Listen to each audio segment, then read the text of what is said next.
Alright, apparently the Prezi presentation and the audio files do not work together, so I decided to do it like this.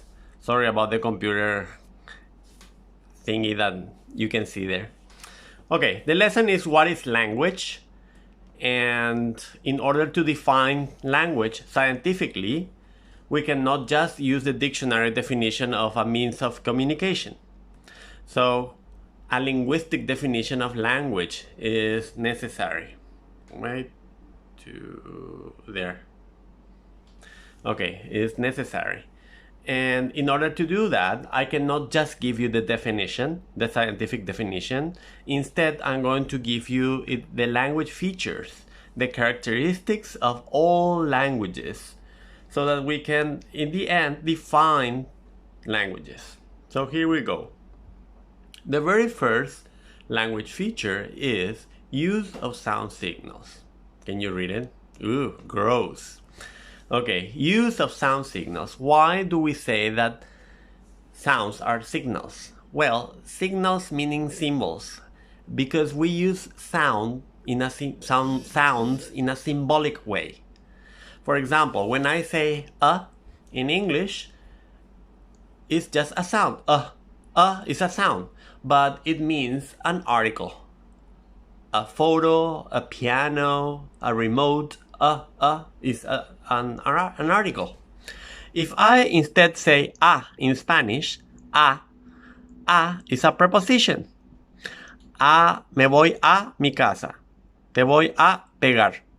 So means something, but it is just a sound that was assigned meaning arbitrarily.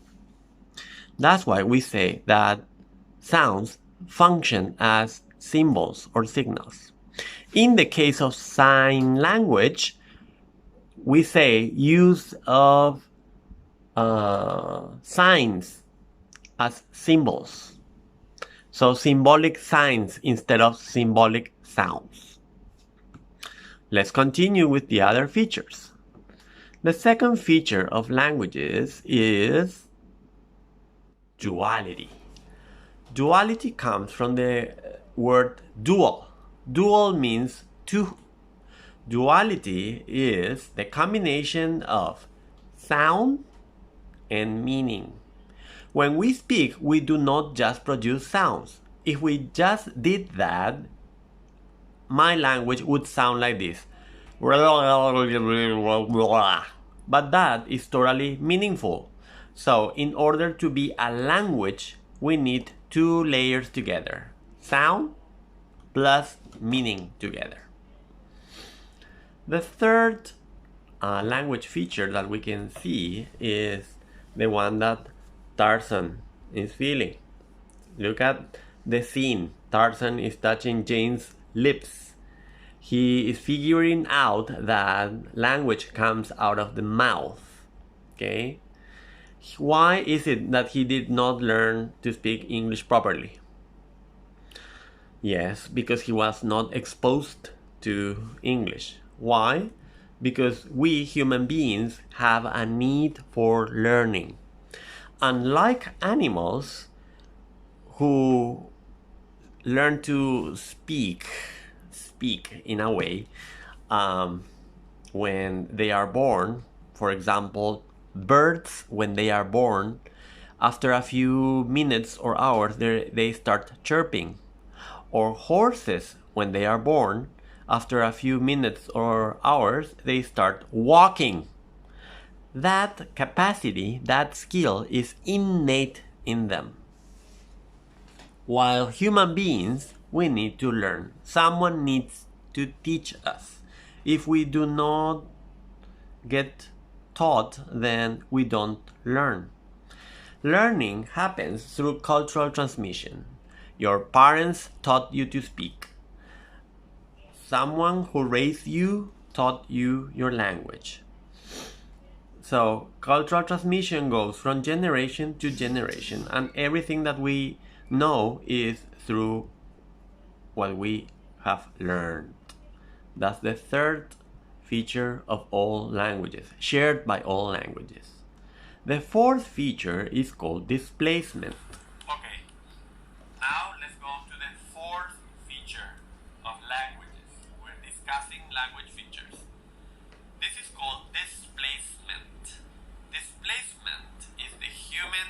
ability to talk about different stages in a person's life. For example, a dog can tell another dog that he has found a bone. What the dog cannot do is tell the other dog that last month he found a bone. He buried the bone in a certain place, and that he is planning to unbury the bone the following week. They cannot do that. They cannot go through time in an abstract way as we do. We can talk about present, past, future, conditional forms, subjunctive, many different forms. We can do abstractions with our language. That capacity is called displacement. The next feature is called displacement. No, creativity. Creativity does not have to do with being creative in an artistic way. Instead, it has to do with being productive regarding language. So creativity and production are synonyms. Look at the languages here. We have, which language is this one? What do you think? Yes, you're right, it's Arabic. This one is, yes, Chinese, Russian. Yes, this is absolutely Texan English.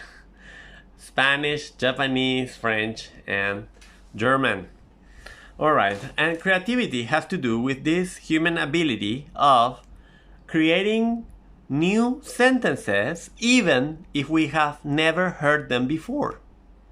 Okay, so this is an amazing thing that our Creator gave us. Babies can create sentences that they never heard before, and that is amazing. Then we are not limited in the number of sentences that we can create. We can create an unlimited number of sentences. That phenomenon is called creativity. Then we go into patterning. Patterning is the characteristic of languages of being able to substitute words. For example, in this example we have she is happy. We can totally replace this by he, this by was, and this by sad. He was sad. But still, she, he are pronouns, is, was are verbs, happy, sad are adjectives. So we follow exactly the same pattern, exactly the same order. Okay?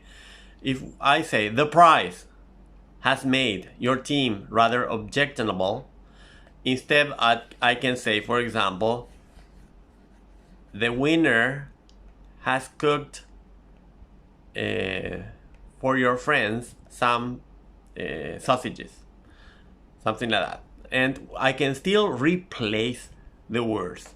If we do not respect the pattern, then what will happen? For example, with the Spanish sentence, la mesa redonda de madera. That's not even a sentence, it's just a phrase. Okay, if I do not have a pattern, I will probably say madera redonda mesa la, or something like that, which does not make